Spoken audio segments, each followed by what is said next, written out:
al final en los minutos que vamos a dejar reservados.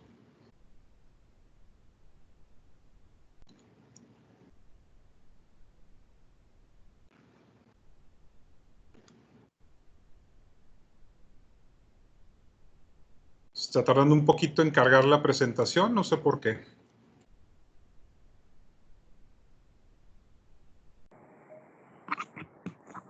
Qué raro, esa presentación no es mía.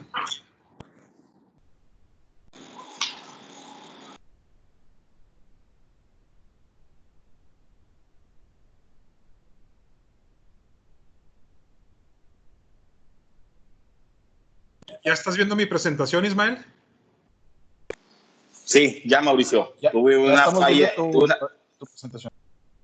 una falla técnica, tuve que pasarme el celular porque se está apagando la computadora, a veces sin razón, pero ya estoy listo. ¿Estás listo? Sí. Entonces vamos a iniciar. Bueno, en esta ocasión vamos a platicar sobre la manifestación de valor. Ya en los...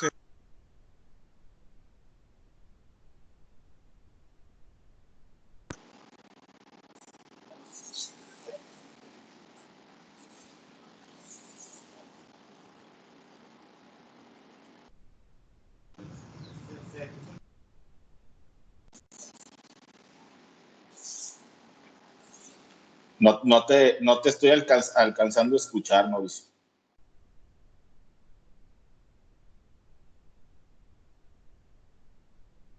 Ahí está, ¿ya me escuchas? ¿Ya me escuchas? Sí, ahí te escucho ya mejor. Sí, Mauricio, te escuchamos fuerte y claro. Bien, no sé qué sea la cuestión, pero bueno, vamos a ver si no nos traiciona la tecnología que hasta hoy no nos ha fallado. Bueno, vamos a entrar de lleno. El primer punto que yo creo que es importante es entender, a ver si me ayudas a ponerle silencio a todos los demás micrófonos, Peter, por favor. El primer punto que necesitamos entender, yo creo, es en dónde estamos con la manifestación de valor y de dónde venimos. Yo creo que teníamos una situación donde la operación, denme un momento, porque hay mucho eco. Sí, Mauricio. Ya lo caí el eco, creo que te puse también a ti en mute, Ismael, por si quieres hablar para que abras el micrófono. Pero a ver si ya nos podemos concentrar. Bueno, hay un parteaguas en toda esta situación de lo que vivimos en los últimos 2 o 3 años con la manifestación de valor y lo que se dio a conocer como un nuevo método para poder cumplir con esta obligación. Todo desde mi perspectiva nace con la publicación del nuevo reglamento de la ley aduanera en junio de 2015. Y quise traer a la pantalla de ustedes el artículo 81, que fue el parteaguas ya de un plan que se tenía diseñado para hacerse llegar, para que el SAT se hiciera llegar o se haga llegar los elementos que ellos consideran apropiados para tener una mayor valoración sobre los valores que declaran los importadores, principalmente, que este es un tema de importación, los valores que declaran los importadores por sus mercancías que se importan a México. Entonces, este artículo 81 nace en abril de 2015 y entra en vigor el 20 de junio del mismo año. Ese era el planteamiento inicial. Pero después de una serie de prórrogas que se conectaron con otros cambios en la ley aduanera, con reforma en la ley aduanera, no ha entrado en vigor al día de hoy. Y uno de los puntos que quisiera abordar aquí y preguntarte, Ismael, es cómo entender y aterrizar estos 9 requisitos del artículo 81 de la ley aduanera. Dame tu panorama y tu perspectiva al respecto. Claro que sí, Mauricio. Sí, mira, principalmente este punto o este artículo vino a ser controversial.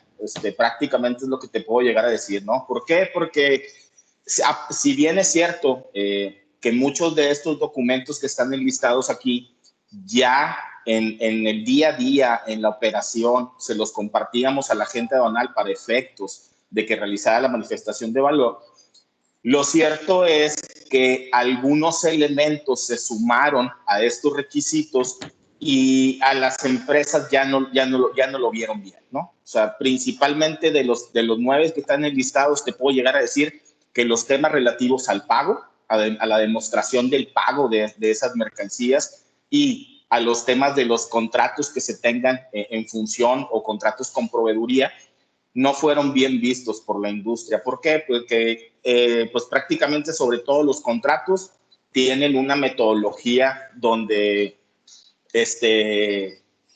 prácticamente yo tengo información valiosa que no me interesa o que no me gustaría que estuviera en poder de un tercero, llámese agente aduanal. Y por ahí vinieron muchos temas ya muy legales, incluso lo hemos platicado en el tema de amparos y de presentar algún tema de recurso legal, buscando ampararse y no exhibir o no entregar esta información adjunta a la manifestación de valor. Muchos de los demás documentos también lo sabemos, como siempre lo decimos, espero que sabemos bien que la gente que nos está viendo no hace eso, pero prácticamente la manifestación de valor la terminan haciendo los agentes aduanales.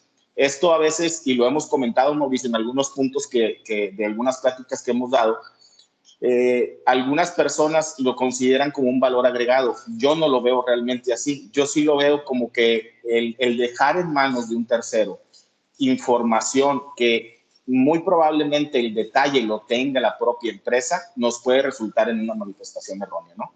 Entonces, partiendo de ahí, la factura comercial, los conocimientos de embarque, hay mucha información que el agente aduanal ya tiene al momento de realizar la operación o el despacho aduanero.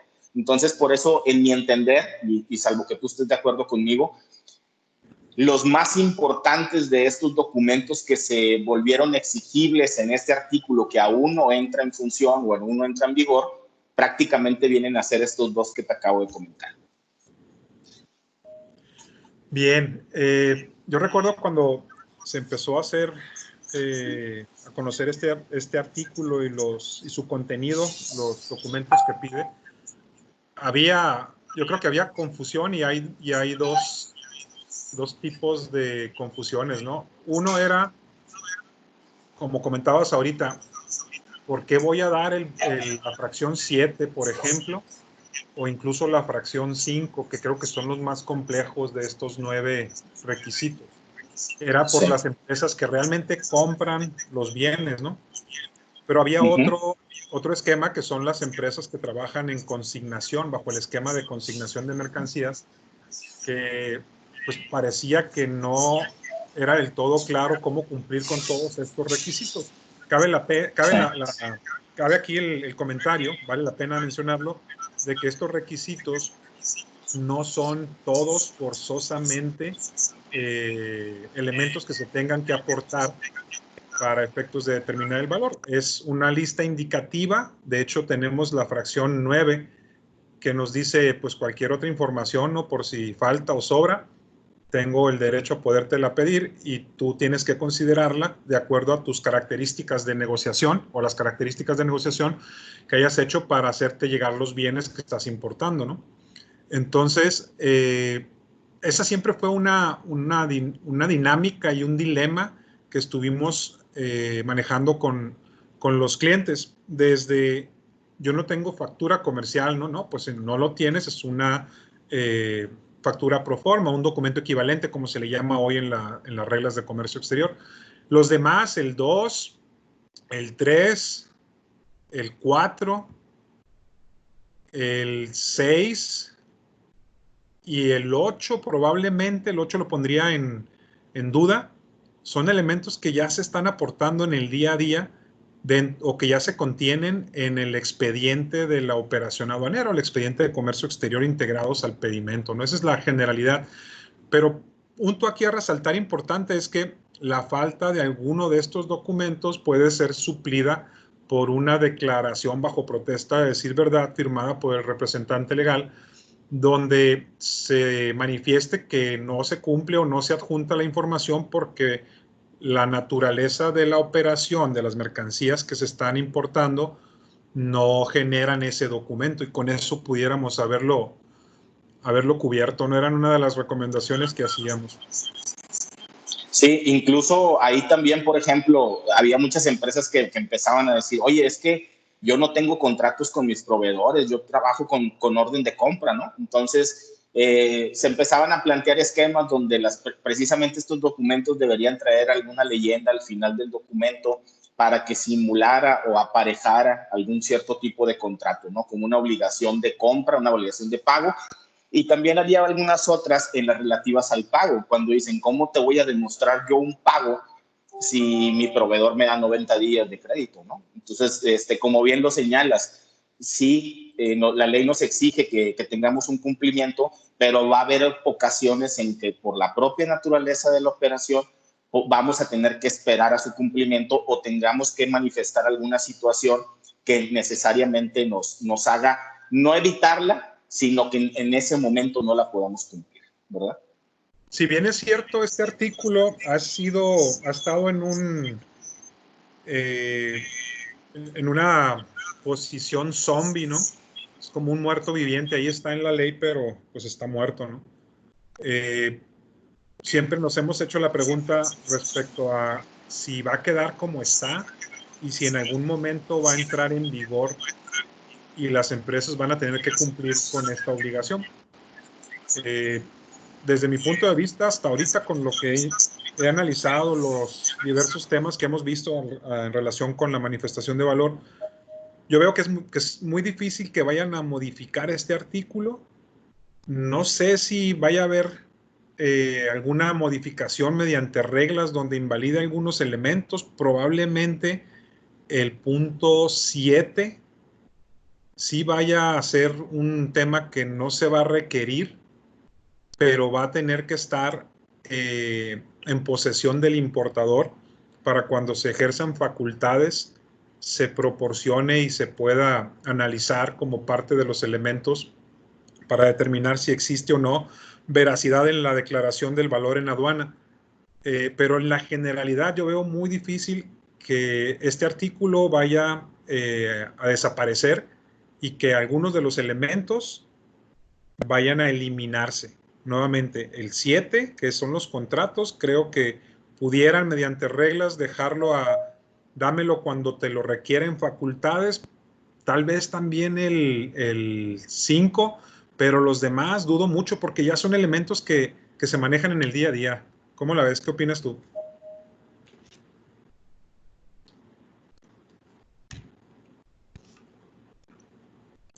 Bueno. Perdóname, que te digo yo que para mí el que pudiera crearse alguna modificación o venir a aligerar un poco el requisito, creo que pudiera ser el del contrato. Por ahí es el que yo estimo que pudiera tener alguna modificación y un poquito alineo el comentario porque en el propio formato de la manifestación actual nos pide que adjuntemos ciertos requisitos y entre estos requisitos adjuntos hay muchos de los que están aquí mismo, ¿no? Hay muchos de los que están aquí mismo y en esta presentación, en este artículo en lo particular. Entonces yo creo que al no estar en el propio formato de la manifestación, quisiera pensar que la autoridad está a través de la presentación de los amparos que han estado formulando algunas empresas, ya lo están considerando como eliminarlo. Como bien lo dices, no me atrevo a decirte que va a suceder una modificación, pero sería si acaso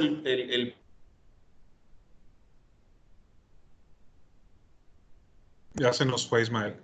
Me voy a adelantar. Está fallando, disculpen ahí a todos. Es que vuelvo a la computadora y la computadora por alguna razón me está apagando. ¿Sí me alcanzan a escuchar ahí, Mauricio? Sí, te escuchamos bien.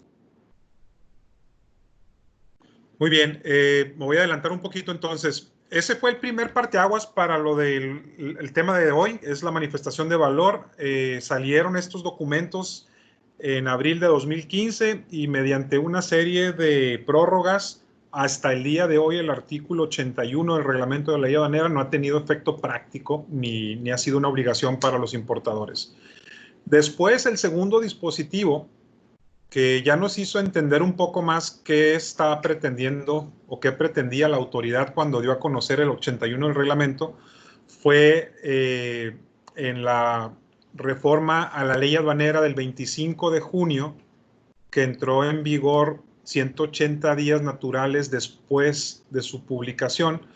Ahí le hicieron una reforma al artículo 59, fracción tercera, que es donde establece la obligación de que el importador proporcione los elementos para determinar el valor en aduana que va a declarar al momento de la importación. Y nos decía esa modificación, ya nos dejaba ver que iba a haber un cambio en la manifestación de valor y que la manifestación de valor se iba a transmitir, pero no sabíamos nada al respecto de los detalles. Esa publicación del 25 de junio nuevamente estuvo un tiempo en total estado zombie, porque ni se publicaba una prórroga, ni se daba a conocer el formato de manifestación de valor hasta que llegó la publicación de las reglas de comercio exterior para 2019, el 24 de junio. Y ahí fue donde se nos dio a conocer la nueva regla 151, que entre otras cosas decía que esa manifestación de valor se iba a transmitir a la autoridad aduanera, así como al agente aduanal, apoderado o representante legal, dependiendo de quién representa al importador, en un documento digital. Se iba a transmitir a la autoridad y se le iba a entregar en documento digital al agente aduanal, agencia, apoderado o representante legal. Más otros datos que ya vienen muy a detalle en la manifestación, en la regla 151, y vamos a ver en un momento más. Pero hasta aquí fue donde ya entendimos cuál era la intención del 81. Obviamente sabíamos que el 81 era hacerse llegar elementos y hubo evidencia de sobra para poder convencer a la autoridad de que es información confidencial, que no es apropiado que se maneje de una manera tan abierta, aunque la autoridad decía, pues yo soy la autoridad, me la vas a dar a mí. Eso no es una garantía de que la información no pueda ser objeto de manipulación con otros fines, ¿no? Por eso es que se estuvo deteniendo, aunque no hubo una prórroga respecto a la entrada en vigor del artículo 59, fracción tercera. En esta publicación que les comentaba el 24 de junio, ya nos dan a conocer los detalles y obviamente la publicación entra en vigor al día siguiente de su publicación en el diario oficial, pero había algunas salvedades.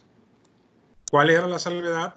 En los transitorios se decía que, y aquí es una parte fundamental, ahorita le voy a pasar la palabra a Ismael. ¿Ahí estás todavía, Ismael? Ya estoy aquí, estoy teniendo Okay. la verdad muchos problemas, discúlpame, pero ya creo que ya voy a estar bien, ¿eh? Ok, déjame nomás termino el comentario y te paso la palabra con un tema que es clave. Claro.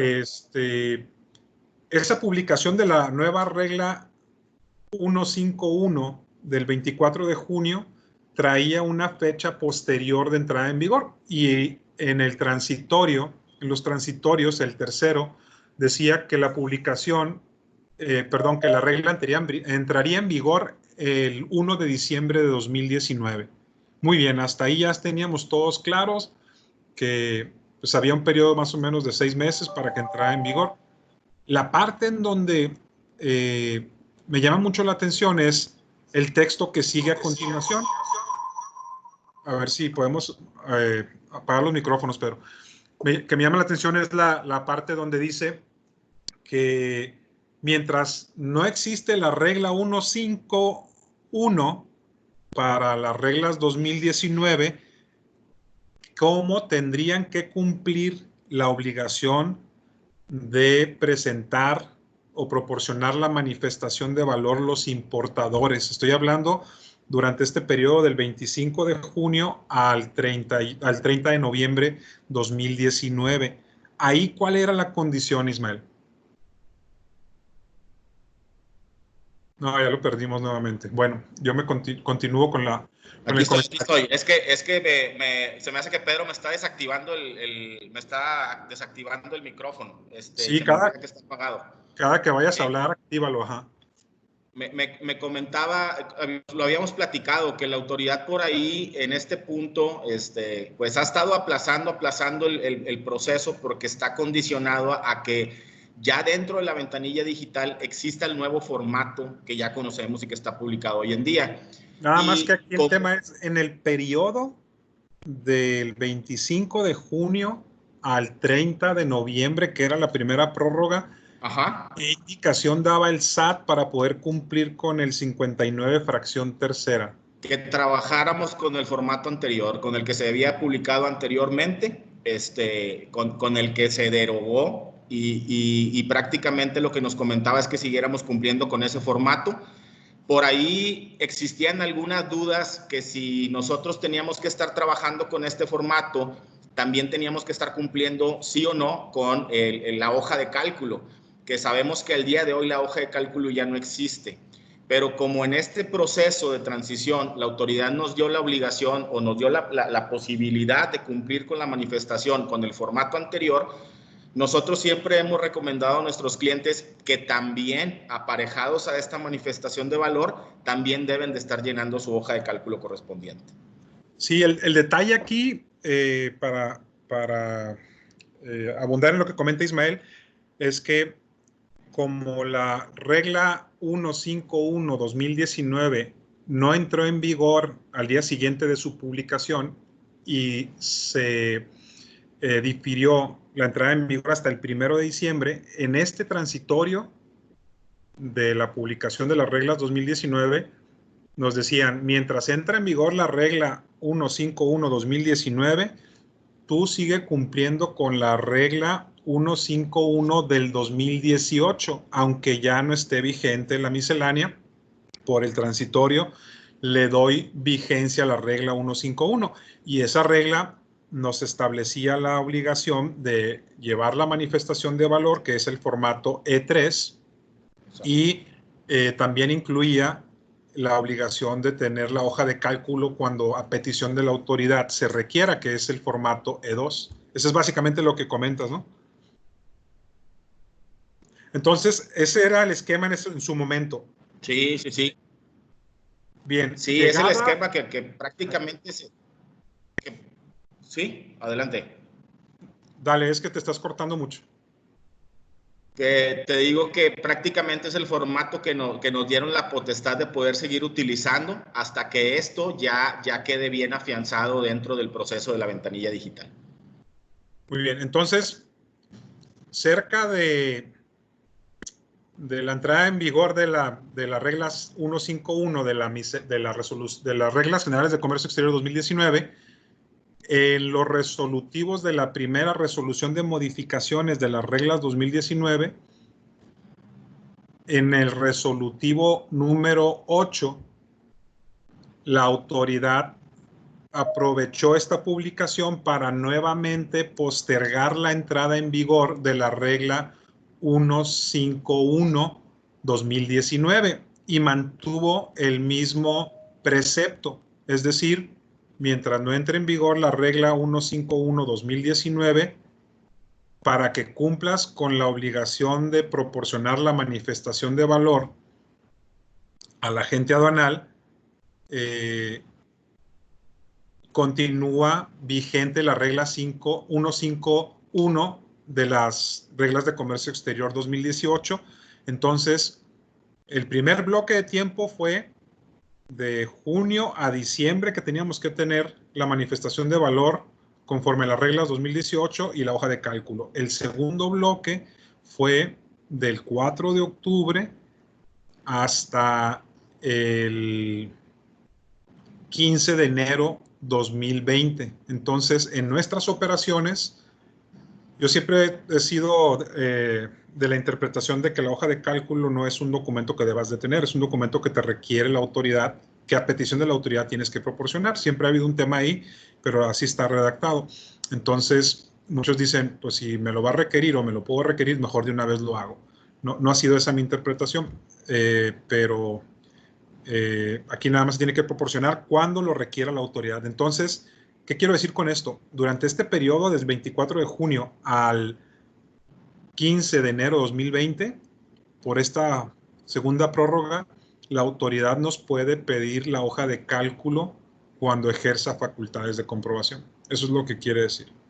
No sé si quieras comentar algo adicional, si estás ahí. Sí, no, estoy completamente de acuerdo contigo. La autoridad prácticamente al día de hoy va a seguir la misma línea como si estuviéramos hablando de las reglas del 2018. ¿Por qué? Simple y sencillamente porque no está habilitado aún el proceso actual, el que está dentro de las disposiciones, y entonces ellos en sus facultades de comprobación, como bien lo señalas, te podrán buscar si tú generaste tu manifestación de valor y en su caso si tienes la hoja de cálculo en tus manos para poderla entregar en caso que ellos lo requieran. Mejor, lo comentaste muy bien. Si la requieres, se la tienes que proporcionar y pues eso implica llenarla, ¿no? Exacto. Bueno, hasta aquí vamos bien en octubre, ¿no? De 2019. Y después en noviembre otra vez nos dicen, espérame, ¿sabes qué? Es que creo que para el 15 de enero no la vamos a armar, no vamos a alcanzar a llegar a esa fecha.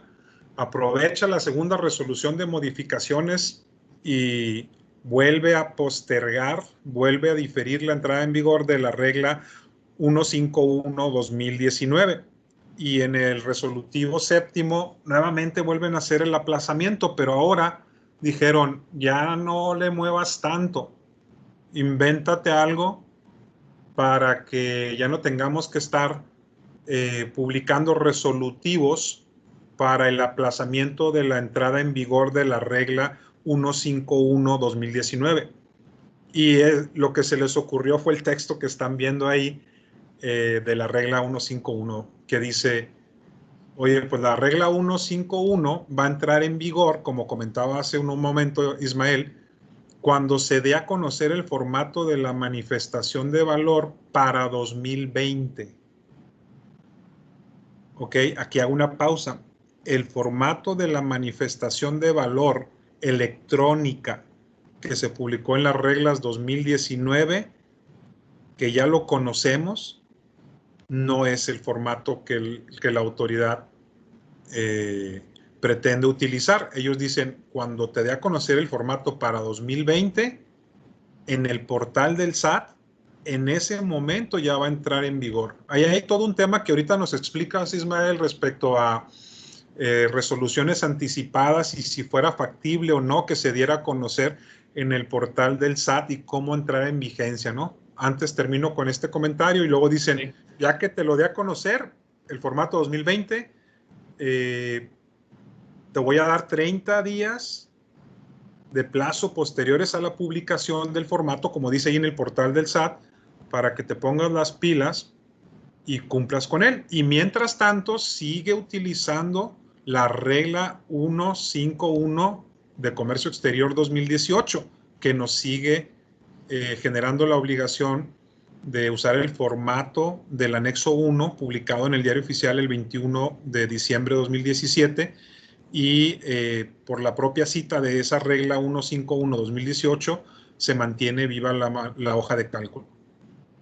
A ver, Ismael, platícanos aquí el tema legal sobre lo que la autoridad pretende hacer para dar a conocer la manifestación de valor. Realmente creo que lo has enlazado y lo has ido hilando muy bien. O sea, prácticamente están pateando el bote, ¿no? Como decimos coloquialmente. O sea, ya no saben si el formato anterior lo aplazaban hasta que llegamos a esta nueva resolutivo, donde nos señalan, como bien lo has contado ya, ¿no? Voy a publicar un nuevo formato. A partir de ese nuevo formato te voy a dar 30 días posteriores a su publicación para que yo te lo empiece a exigir y tú lo tengas que estar cumpliendo. Entonces, prácticamente estamos a la espera de que ellos vuelvan a generar otro formato. No sé qué tanto vayan a cambiar o qué tanto vayan a modificar. Y sobre todo, yo aquí sí creo que no va a ser tanto una resolución anticipada. Yo creo que por la nomenclatura o por la forma del acomodo de la exigencia de estos 30 días, necesariamente va a ser una disposición que se va a publicar. ¿Por qué? Porque sí está superditada o condicionada a que su obligación y observancia empieza a contar a partir del día de la publicación como tal, ¿no? Entonces, yo sí creo que a pesar de que las resoluciones anticipadas tienen un carácter de observancia y nosotros podemos sujetarnos a lo que la autoridad señale de forma anticipada, yo creo que en este caso al tratarse de este documento que para la autoridad creo que es muy, muy importante, sí necesariamente vamos a ver una publicación directa. No ubico, espero no equivocarme, que no vayamos a ver una resolución de forma anticipada, sino que una publicación directa. Cuando hablas de publicación directa, ¿te refieres en el diario oficial? Porque la cita del texto dice en el portal del SAT. A ese punto quería llegar yo.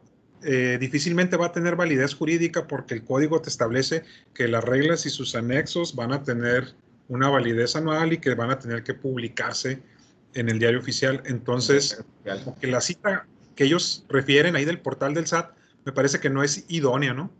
No, lo dices muy bien, pues prácticamente sería como mandar algún boletín, algún comunicado, ¿no? Y prácticamente para que surta efectos necesariamente, o sea, genere la obligación para los particulares o para los contribuyentes, necesariamente debe de pasar por un acuerdo en el diario oficial de la Federación para hacerlo público y que empiece a generar observancia. Entonces, yo sí concuerdo contigo, creo que la redacción está no muy congruente con lo que debería de ser, pero muy probablemente sí vamos a ver una publicación y no simple y sencillamente una alimentación en una plataforma de ventanilla digital o en el portal del propio SAT, como se señala.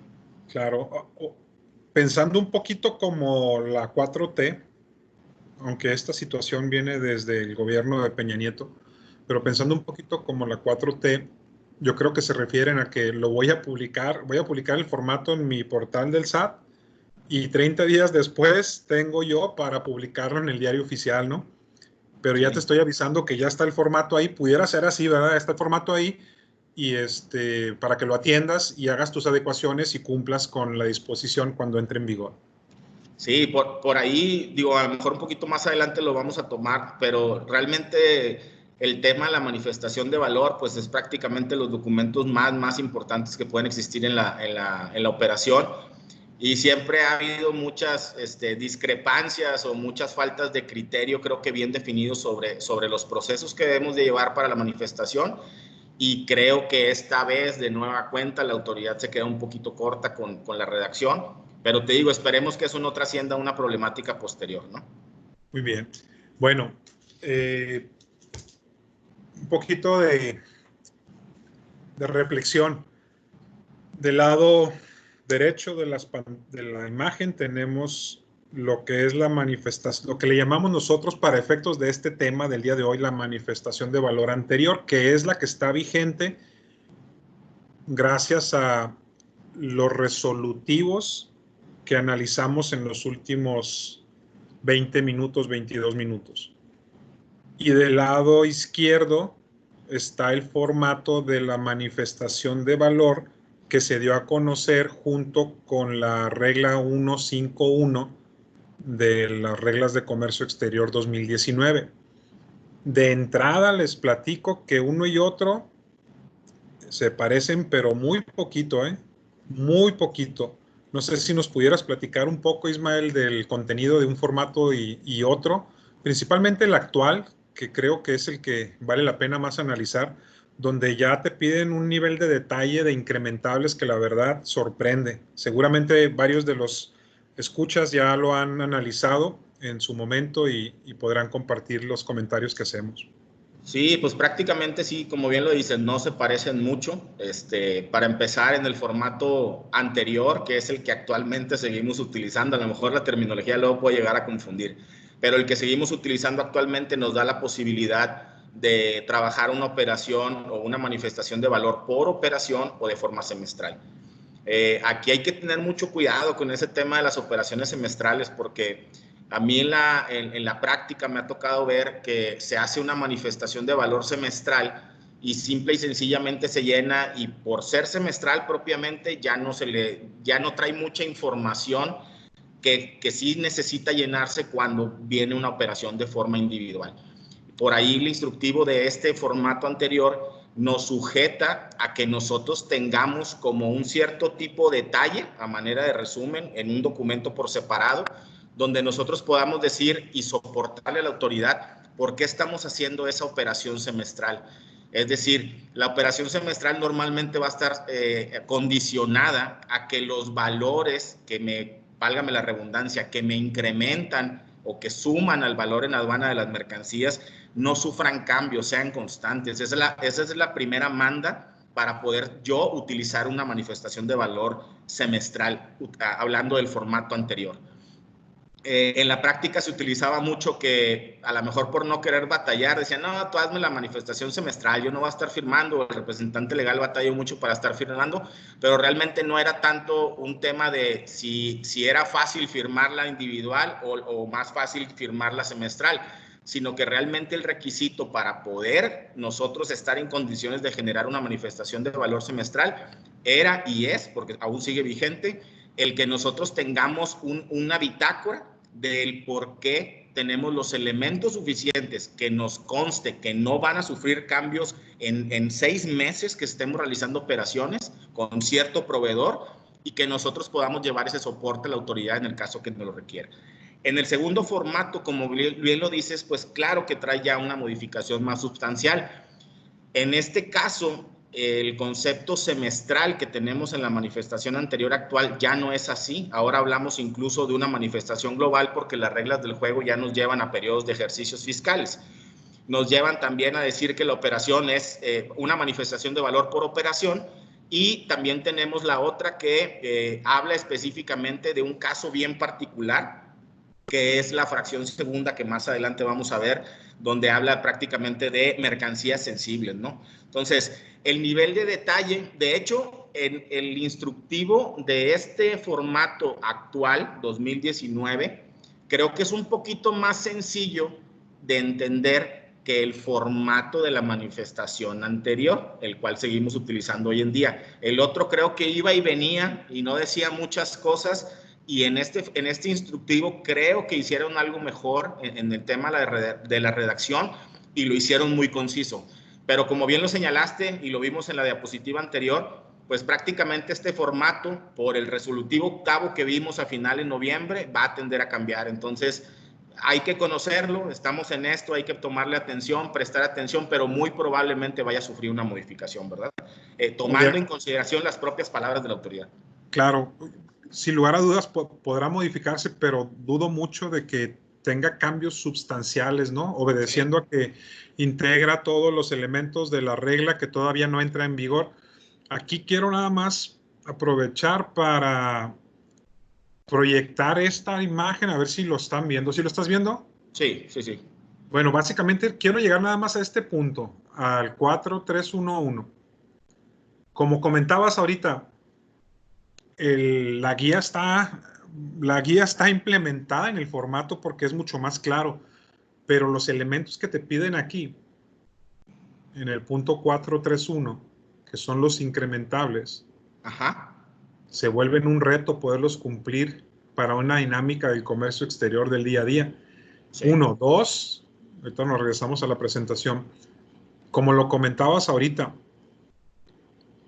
un cambio en tu operación, por más que sea una manifestación global, aplicable a un ejercicio, te obliga a que el cambio en esa operación de importación generes otra manifestación que incluso podría ser por operación, ¿no? Bajo el bloque de operación. ¿A qué me refiero con esto? A la plática de Incoterms que dimos, al webinar de Incoterms, comentábamos acerca de algunas variables que afectan a los Incoterms, aquellas variables en donde no se cumplen las condiciones contractuales y puede haber una mercancía que se pidió mal por parte del comprador y que se embarcó la mercancía que pidió el comprador que no era la que necesitaba, y a lo mejor en las condiciones contractuales viene que cuando esos casos sucedan, por cuenta del comprador van a correr todos los costos y gastos de transportación de la mercancía. Y si la manifestación de valor con vigencia global, yo declaro que el Incoterm que voy a utilizar para la entrega de mis mercancías va a ser un DAP Laredo, pues va a cambiar toda la condición totalmente de la manifestación. Y eso en la práctica, Ismael, no se contempla. No, muchas veces pensamos, o como bien lo dices, por la propia dinámica, ¿no?, de la operación, pensamos que ese embarque sí va a estar amparado con nuestra manifestación que ya tenemos, ya sea semestral en el formato actual o global como pinta el formato del 2019. Pero prácticamente esa operación no estaría amparada y ahí tendríamos que generarle una manifestación de valor individual porque las condiciones que yo consideré en mi marco operativo para poder detonar esta manifestación semestral o global, pues ya no son las mismas, ¿no? Hay una pequeña desviación a esas condiciones, alguna variante que me incrementa o me genera un costo adicional y ya no está cubierta como tal. Entonces ahí siempre la recomendación es que esas operaciones que traigan algún costo adicional que no esté, que se salga de lo rutinario, vamos a llamarlo así, necesariamente tendrán que ir o retomar una manifestación de valor individual. Eso es bien importante lo que acabas de decir. Sí, es importante y lo comentamos ahorita en un par de slides más sobre cómo procesar la manifestación de valor electrónica. Bueno, esa manifestación de valor electrónica, o la que le llamo yo el formato de manifestación de valor actual, de acuerdo a las reglas 1.5.1, que todavía no entra en vigor, nos establece un procedimiento para la transmisión de esa manifestación de valor, en donde en la imagen que están viendo, toda la parte verde, la pongo verde porque es una excepción, que significa que las empresas que estén en el registro del esquema de empresa certificada y la de la industria terminal automotriz, aquí van dentro de el registro en el esquema de certificación de empresas, van empresas, certificación IVA y EPS y OEA en todas sus variables, y también van la industria terminal automotriz. Esas empresas no van a estar obligadas a transmitirlo. Es un beneficio que ya tienen actualmente, pero es nada más por las operaciones afectas al régimen aduanero que les da esta condición de RECE o de IAT. Dicho de otra manera, sí tendrían que transmitirlo en un cambio de régimen, en una importación definitiva, cualquier otro régimen aduanero distinto del que les da la condición de empresa certificada o de importación temporal, mejor dicho, y de industria terminal automotriz. Esa es una primera excepción que es bien importante tomar en consideración. De ahí, ¿qué sucede? En términos prácticos, lo que les puedo transmitir que he entendido del análisis que hemos hecho, la transmisión de la manifestación de valor va a ser un esquema muy similar al que utilizamos hoy en día para generar el acuse de valor, o como comúnmente le llamamos COVE. Va a ser un esquema muy similar. En la parte amarilla de la imagen, lo que tratamos de explicar es que esa manifestación de valor electrónica va a generar que el importador tenga que transmitir la manifestación, ya sea global por operación o con una excepción para la industria, para las empresas importadoras de mercancías sensibles, va a tener que hacer esa transmisión a través de ventanilla única, en donde va a haber campos para adjuntar documentos, y ese proceso va a generar una respuesta con un acuse y un folio. Y esa va a ser la manera de demostrarle a la autoridad aduanera el cumplimiento de esta obligación. Aquí en este punto, Mau, es bien importante, que creo yo que es lo que resalta ahora del proceso, ¿no? Sabemos que las condiciones de la manifestación que estaba antes del 2018 era sí o sí que la manifestación de valor se presentara antes del reconocimiento, antes del despacho, ¿no? Y sabemos que por la dinámica del comercio, pues era prácticamente imposible hacer eso, ¿no? Entonces, en el grueso de las operaciones se presentaban al módulo de reconocimiento aduanero sin una manifestación de valor hecha. Entonces, algo que viene a cambiar esta operación, pues es prácticamente estas condiciones de transmisión que tú lo estás identificando dentro de tu lámina, donde nos da la oportunidad de hacerlo antes del despacho, durante el despacho y luego también después del despacho, que ya un poquito más adelante veremos las conveniencias de hacerlo en estos tres tipos de momentos, ¿no?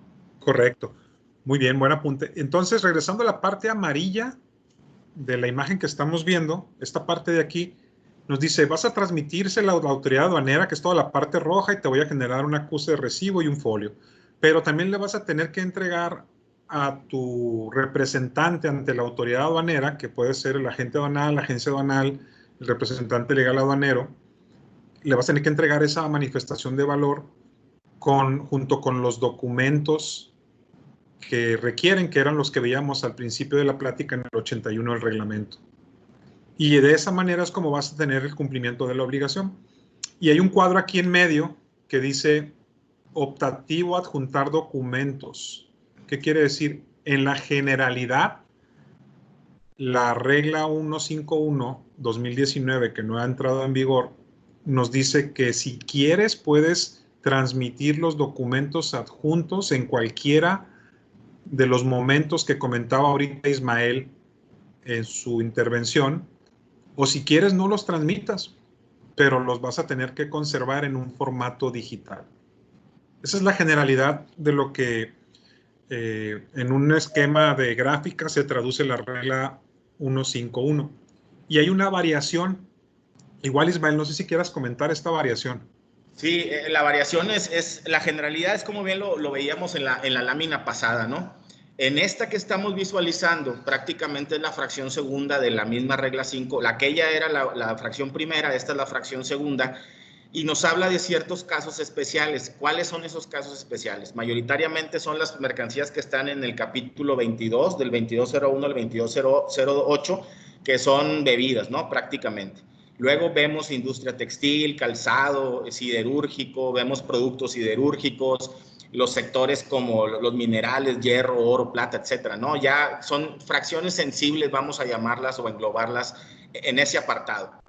Aquí la condicionante de la transmisión no cambia, sigue siendo igual que la fracción anterior, la fracción primera, que es antes, durante y después del despacho. Seguimos con las mismas reglas de facilidad administrativa para aquellas empresas que cuenten con esquema de certificación, ya sea IVA-IEPS o en el esquema de operador económico autorizado, o YAT, ¿no? Como también Mauricio lo comentaba anteriormente. Esa facilidad persiste el mismo proceso para que nosotros, después de que obtuvimos ya el acuse, al habérselo entregado a la autoridad, al haber hecho nuestro proceso que estamos aquí enmarcado en las líneas rojas, se lo entreguemos de la misma manera como lo veíamos en la lámina anterior a nuestra agente aduanal. Pero ¿qué cambia aquí? Aquí hay un factor bien importante. Te dice la autoridad, me vas a juntar los documentos. ¿Cuáles son aquellos documentos? Son los que trae el instructivo de la manifestación actual, 2019, que prácticamente son muy similares, un 85% a los que veíamos en el artículo 81 del reglamento de la ley aduanera.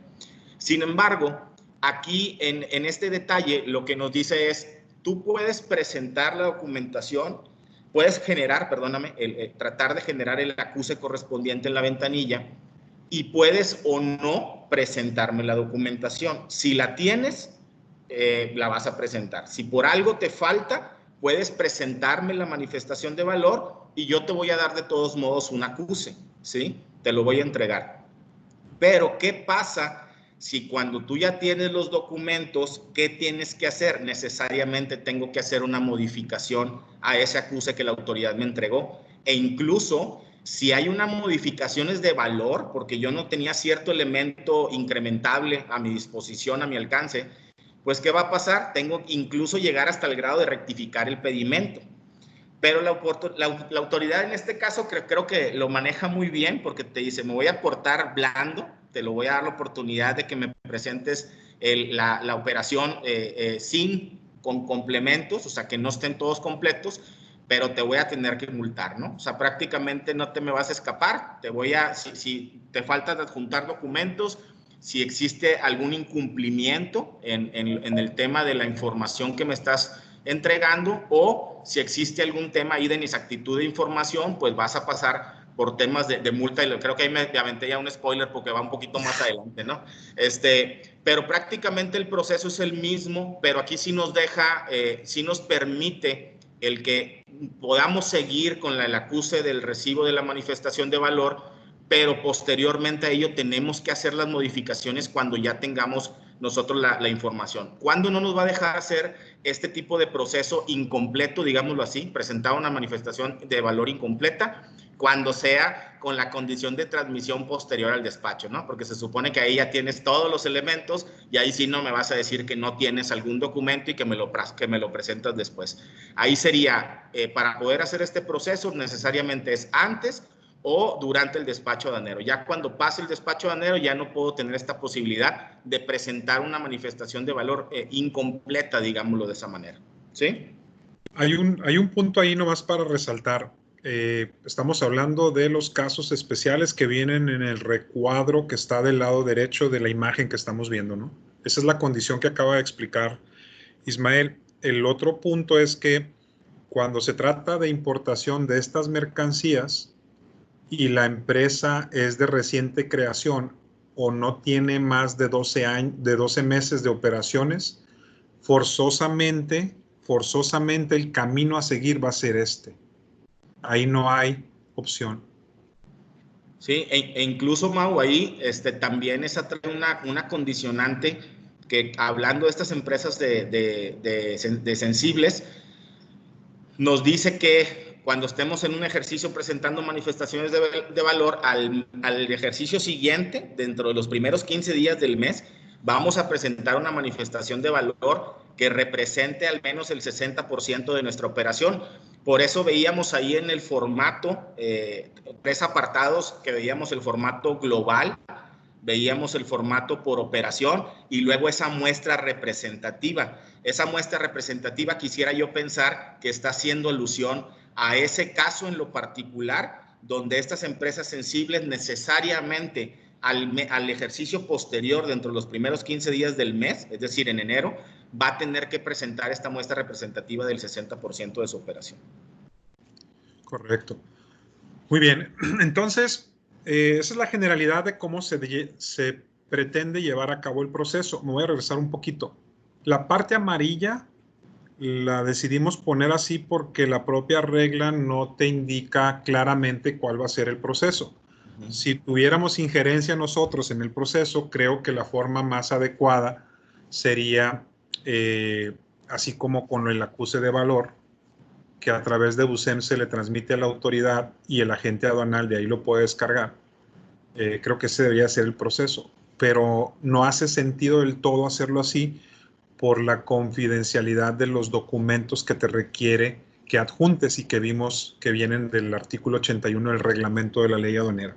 Por eso es una partecita ahí de variación. Adelante. Si me permites agregar algo ahí, en el tema que nos señala el propio 59 en la fracción tercera, nos dice que ahora, antes en este momento lo que debemos de estar realizando es generar nuestras 2 copias debidamente firmadas, una para el importador y una para el agente aduanal, en original y firmadas de puño y letra.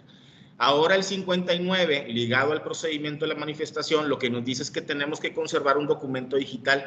Yo no estoy muy de acuerdo con ese proceso y creo que va muy de la mano con el comentario que acabas de hacer, donde realmente no está muy claro cómo le van a entregar al agente aduanal este documento. ¿Por qué? Yo vería hasta en cierto grado no lógico el que al importador, a quien realiza la manifestación de valor, le hagas conservar únicamente un documento digital que para efectos legales no va a estar firmado de puño y letra y que dentro de algún procedimiento legal, vamos a llamarlo con una controversia, pues te sirve de prueba, de evidencia, ¿no? No hace prueba plena porque el documento no está firmado en original, simple y sencillamente sería como un tipo de muestra, pero se me fue la palabra, pero sin la necesidad de que forme prueba plena porque no está firmado en original. Yo por eso pensamos, y lo hemos platicado en algunas ocasiones, que necesariamente el proceso va a ser muy similar como el acuse de valor, porque con eso el agente aduanal se va a poder asegurar que el documento que le están entregando realmente tiene una validez, ¿no? O sea, ahí quiero llegar, ¿verdad? Porque está firmado con la fiel, ¿no? Exactamente. Correcto.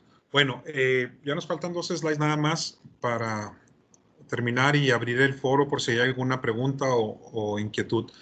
¿Qué más se puede hacer? Como lo platicábamos, va a ser muy similar al acuse de valor. Incluso vas a poder nombrar a terceros para que puedan hacer la presentación de la manifestación de valor en BUSEM. Aquí la característica es que los terceros tienen que tener poder legal.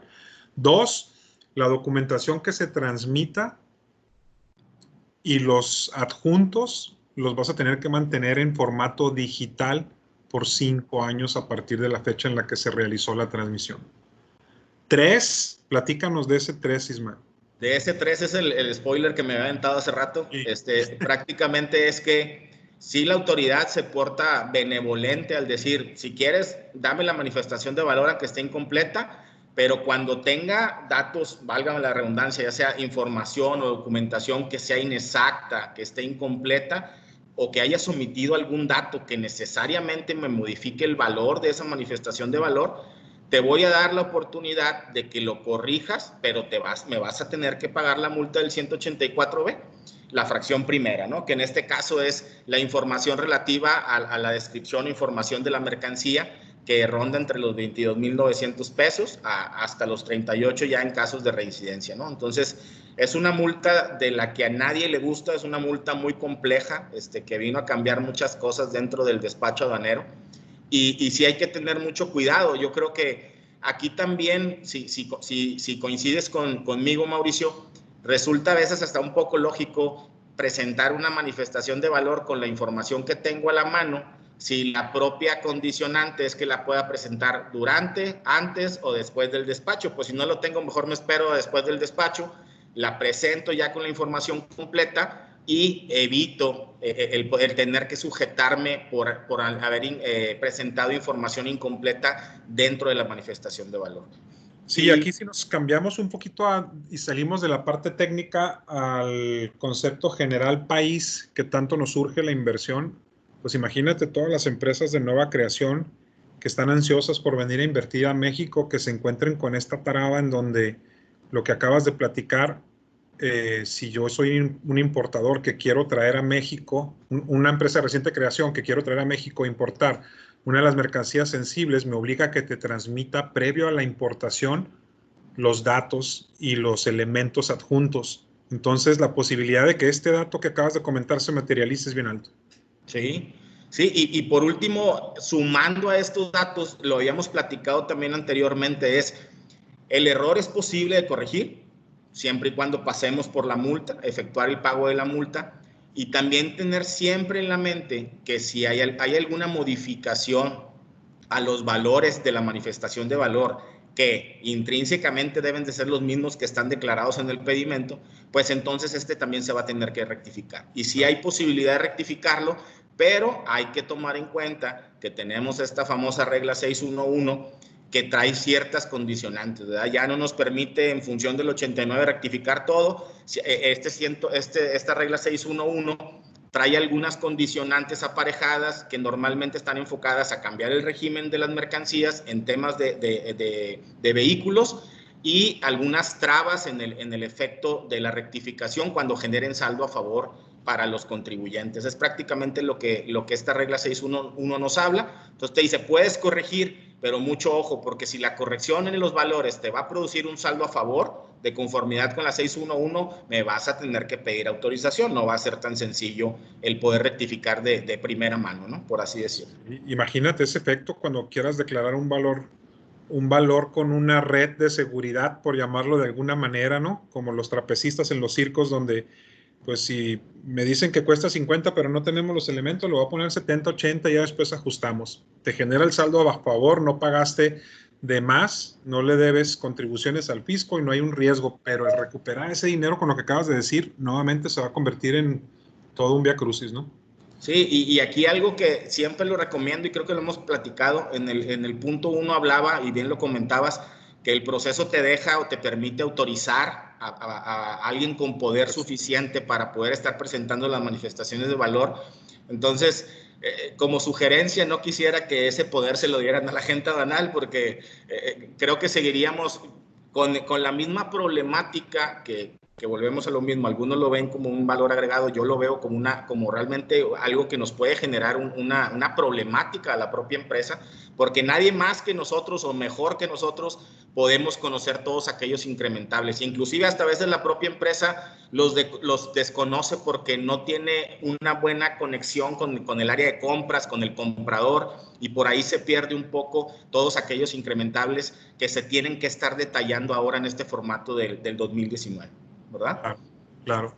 Sí, ¿no? ¿Quién más que el que negoció la compra sabe de los detalles? Entonces, lo que te pasen a ti como agente aduanal, si es que fueras el que se saque la rifa del tigre con ese poder para representar y poder transmitir, ¿quién más va a saber que el comprador? Tu agente aduanal, lo que recibas vas a transmitir. No puedes cuestionar porque no tiene los elementos de fondo.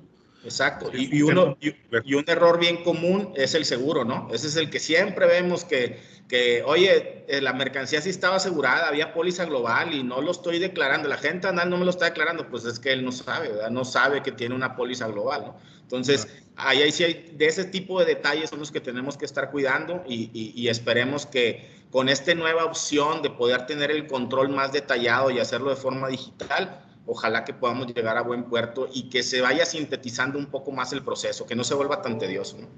Totalmente. Ya para concluir, 5 recomendaciones, perdón. La primera, que yo creo que es la más importante, por las características de lo que se pretende llevar a cabo con la manifestación de valor electrónica, la opción que parece más factible para todos es llevar a cabo el cumplimiento de la transmisión de la manifestación de valor en una fecha posterior a la importación.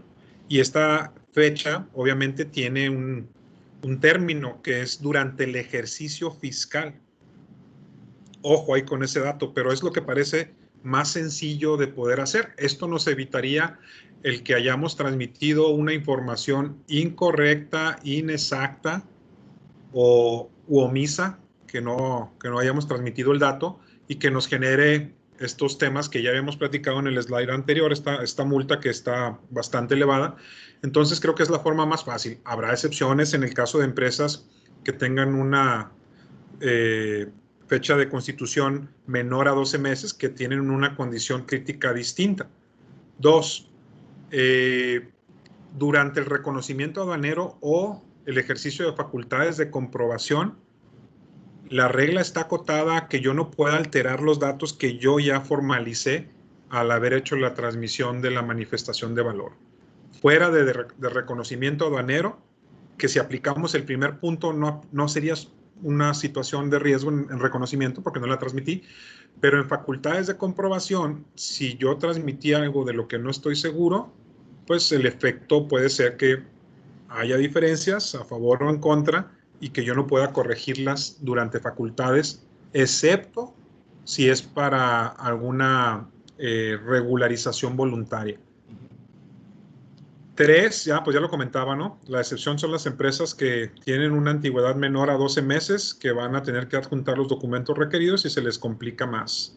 Parece ser que ahora nuevamente, después de tantas noticias que hemos estado viendo, se permea y aviva el sentimiento de que estamos rechazando la inversión con este tipo de cláusulas o condiciones, ¿no? 4, Ismael, no sé si la quieras comentar, 4 y 5, por favor. Sí, es algo que ya habías también comentado, lo platicamos dentro, cuando estábamos viendo ahí los esquemas de la manifestación de valor, que esperemos, porque aún no está muy claro, que el procedimiento sea muy parecido a la temática actual del acuse de valor, es decir, que se lleve la información a la ventanilla, que se firme ya sea con la FIEL, con algún sello digital que la propia BUSEP nos permita generar, y que nos arroje un acuse correspondiente, el cual nosotros le podamos entregar a nuestro agente aduanal para efectos de declaración en el pedimento. Falta saber, porque como sabemos o lo hemos platicado, la manifestación de valor tiene 3 momentos de presentación, entonces ahí sí faltaría ver cómo amarrar bien el proceso, porque pues si hago la manifestación posterior, pues obviamente no le voy a poder entregar un acuse al agente aduanal, a lo mejor ahí se tendrá que hacer una declaración a través de algún identificador que al agente aduanal lo cubra del por qué no está presentando el embarque o por qué presenta el embarque de reconocimiento sin una manifestación previa. Y en el último, pues también ese es clave, ¿no? Y creo que se me hace que es por eso que la autoridad ha estado pateando el bote con este artículo 81, es porque la regla 151 al final, en el último párrafo, es bien clara, decir, todo esto que les acabamos de decir, que fue lo que les materializamos a través de la presentación que Mauricio nos mostró, no le va a aplicar a aquellas empresas que estén amparadas contra el artículo 81 y contra el propio 59 de fracción tercera de la ley aduanera. ¿Por qué? Pues porque como ellos tienen alguna suspensión definitiva, pues difícilmente van a poder aplicar este proceso. Pero como les comentaba, el actual instructivo de la regla 219 no contempla, por ejemplo, el contrato, no habla de ese punto en lo particular. Por eso quisiera yo pensar, de las primeras láminas que hablamos, que eso es lo que se va a ir eliminando. Creo que es lo que más ha causado molestia para la industria, y esperemos que, como les comentaba, aunque esperemos que lo simplifiquen, ¿no? Que lo hagan mejor, más simple, para que todo lo podamos cumplir de mejor manera. Claro, yo ahí discrepo un poquito bueno, no es que discrepe de ti, yo creo que la autoridad le va a dar para adelante de todos modos, porque siempre han tenido esa característica. Voy a proyectar nuestras cámaras, ¿no? Para alcanzarnos a ver entre todos. Yo creo que le van a dar de todos modos a la publicación, porque, pues, ¿cuántos se amparan en cualquier tema? ¿Cuántos se amparan? Los más grandotes, los más chonchos que tienen el poder, y la regla aplica a la generalidad. Entonces, a río revuelto, ganancia de pescadores, como dice el dicho, y aplicaría a la generalidad de los contribuyentes, que son hasta a veces los que tienen menos recursos, tecnología, para poder hacer frente a estos cambios que se antojan complejos en su implementación, ¿no? Sí, digo, en esto ya, como bien lo decía hace rato, no sabemos cómo, a pesar de que ya viene de una presidencia anterior, ahorita sí hay mucha incertidumbre respecto a las políticas que se toman. Todo puede ser posible, por eso no te digo que no, todo puede ser posible. Lo que espero es que sí se haga más sencillo, porque yo creo que entre más sencillo sea, más simple, entre más confíen en nosotros como importadores, pues obviamente el dinamismo y la rapidez de liberación de un embarque, pues va a ser mucho mejor, más oportuno. Claro, creo que estuvo bastante interesante los comentarios que hemos hecho. Vamos a darle pausa para que Pedro nos ayude a ver si hay alguna pregunta y tratar de atenderlas. Hola Mauricio, muchas gracias. Mira, sí hay una pregunta, al menos en la sección del chat. Nos pregunta Ana Teresa Rodríguez. Dice, buenas tardes. Para una empresa maquiladora pura, ¿se consideraría el contrato con el corporativo, consignación? Para una empresa que realiza compraventa, ¿sería la orden de compra? Esto es para el punto 6 del artículo 81. 7, perdón, 7. del artículo 81. Adelante, Ismael. Sí, de hecho, creo que ese punto lo platicamos cuando estábamos viendo ahí el artículo 81. Las empresas maquiladoras difícilmente van a tener un contrato de venta, ¿verdad? Y difícilmente van a poder demostrar un pago de las mercancías. ¿Por qué? Porque, como bien lo comentó Teresa, están en consignación. Simple y sencillamente vienen a México para sufrir un proceso de transformación y luego regresarse, ¿no? Entonces, si bien el 81 trae aparejado ese cumplimiento, si yo no puedo cumplirlo por la propia característica operativa del negocio, entonces, Mauricio lo comentó, podemos ampararnos con una manifestación bajo protesta de decir verdad, donde señalemos expresamente que para nosotros, por el tipo de operación que realizamos, no es aplicable ese requisito. Esto hablando de el pago como tal. En el tema del contrato, sí, hay polémica.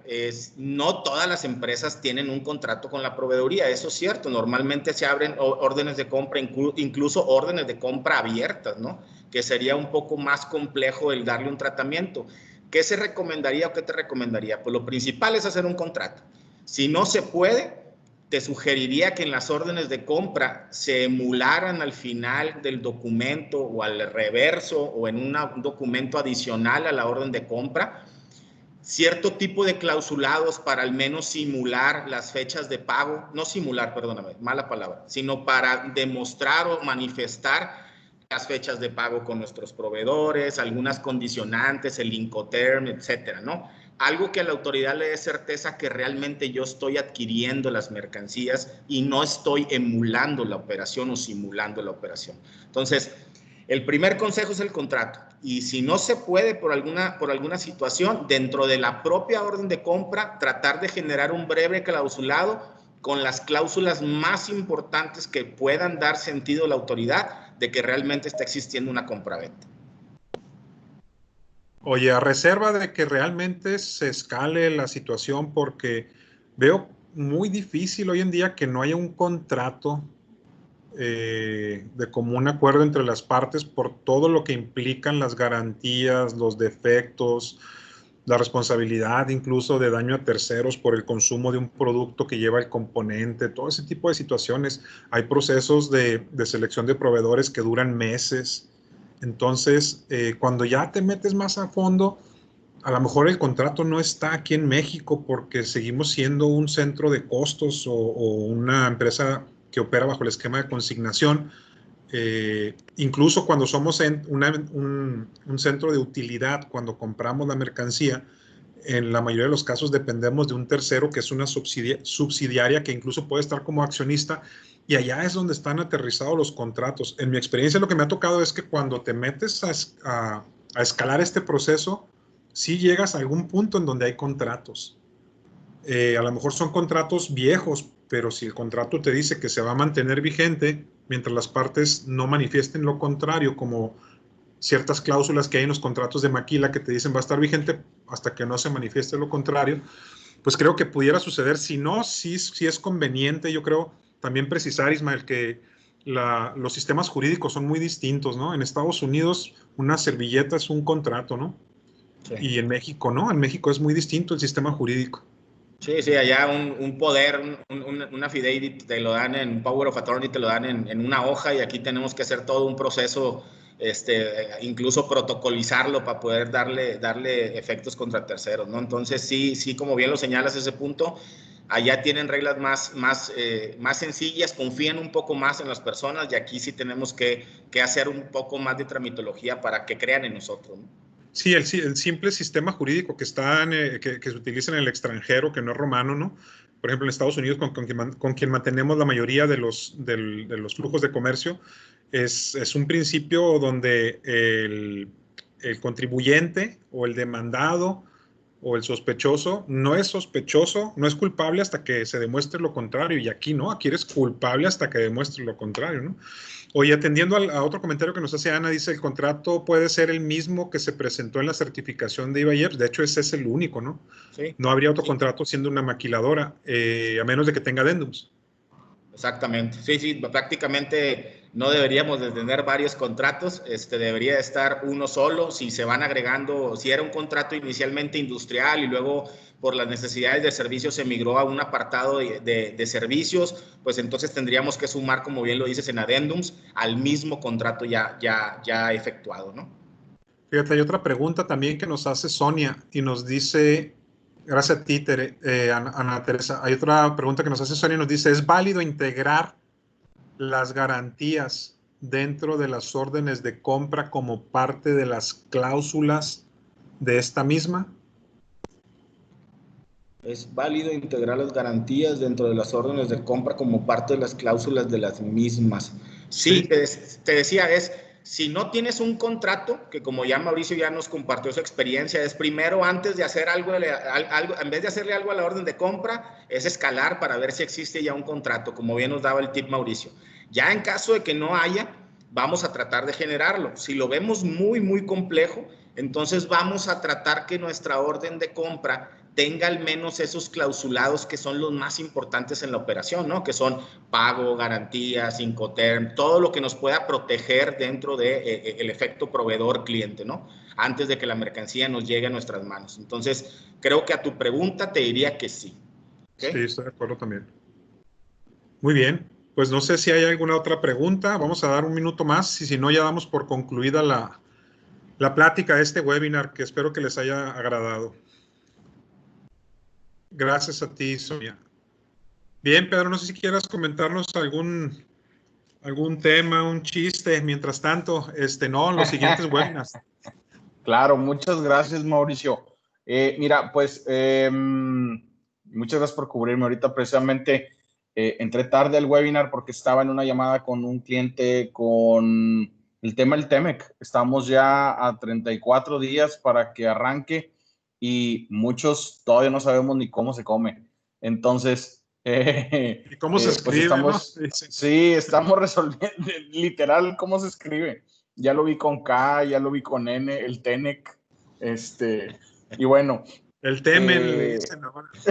Exactamente. Entonces, estamos ahorita trabajando con muchos de ellos, buscando aclarar dudas, que se cree el proceso interno dentro de la organización para poder generar las campañas de solicitud, saber calificar los productos bajo el esquema del TEMEC y luego poder emitir los certificados. Entonces, vamos a tener un webinar de esto, yo creo que en 1 o 2 semanas más, como parte de la segunda ola de webinars que vamos a tener el mes de junio. Esta primera ola termina el 2 de junio con un webinar de certificados de origen. Les adelanto que ya tenemos otros, son 8 webinars, si no me equivoco, con el tema de OEA y CITIPAT. Estos los va a dar directamente Silvia Díaz y su equipo. Muy enfocados hacia la parte de la operatividad de la certificación. ¿Qué pasa? Ahora sí que la parte que no nos dice el papelito de la certificación, lo que realmente sucede en las plantas a la hora de certificarnos, ¿no? Ese es el enfoque de estos webinars. Y vienen algunos otros con otros temas del comercio exterior, entre ellos viene el del TEMEC. Pronto les vamos a enviar ahí el cartel con todos los eventos, como cartel de lucha, ¿no? Les vamos a enviar por ahí el flyer con todos los eventos.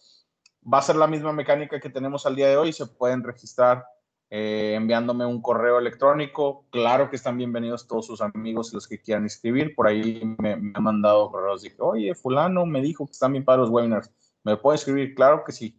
Nada más mándenme un correo para poder tenerlos en el radar y enviarles después las presentaciones y enviarles la liga de los videos de YouTube para que puedan seguir consultando todos estos webinars. Y también les adelanto, si hay algún tema en lo particular que hoy les esté llamando la atención, abrimos el foro para que lo expongan y con mucho gusto podemos también tomar un webinar si en mayoría encontramos que el tema resulta